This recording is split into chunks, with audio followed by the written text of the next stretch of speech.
সবকিছু দিয়ে দিতে পারি নবীর জন্য। कारण वो जो ना थे तो कुछ ना था, वो जो ना हो तो कुछ ना हो, जान है जहान की जान है तो जहान है। मिल्लत इस्लामिया नबी হলেন আহলে সুন্নাত ওয়াল জামাতের জান। যদি ওই জানটাই না থাকবে আমাদেরকে কোনো দুনিয়া সম্পত্তি চাই না, না জমি চাই, না জায়গা চাই, না ঘর চাই, না বাড়ি চাই, শুধু আমরা সকলে নবীর প্রেমিক হতে চাই। আমরা সকলে নবীর প্রেমিক হতে চাই, জামাত হতে চাই।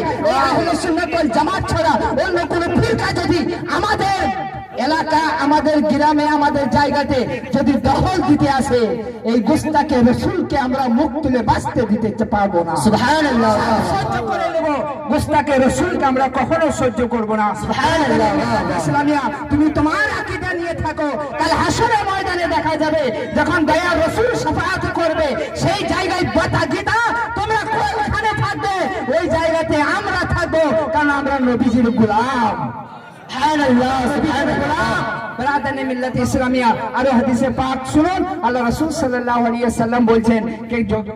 ওই ব্যক্তি নামে সওয়াব হবে, ওই ব্যক্তি নেকি পাবে, এবং ওই ব্যক্তির কথাতে যারা চলবে তারা নেকি পাবে। যারা যেই আমার সমস্ত সুন্নত গালা যেগুলা চলন ছিল আগে বন্ধ করে দিয়েছে, আবার নতুন করে চালু করেছে, ওই ব্যক্তি এই সমস্ত সুন্নত যদি চালাতে পারে, সে আমার রাসূল সাল্লাল্লাহু আলাইহি সাল্লাম বললেন সে নেকিও পাবে, তার মতে যারা চলবে তারাও নেকি পাবে। এখন মানুষ পড়াশোনা করে, আগে না সাহাবারা জুলুস করেছেন, আগে না সাহাবারা মিলাদে পাক করেছেন। আরে মিলাদে পাক আমরা করি নাই, মিলাদে পাক খুদ খোদা করেছেন।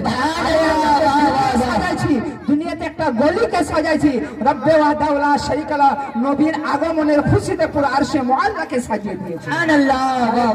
মিল্লাত ইসলামিয়া তোমরা কি জানো নবী মুস্তাফা সাল্লাল্লাহু আলাইহি ওয়াসাল্লামের আগমনের সময় কি হয়েছিল?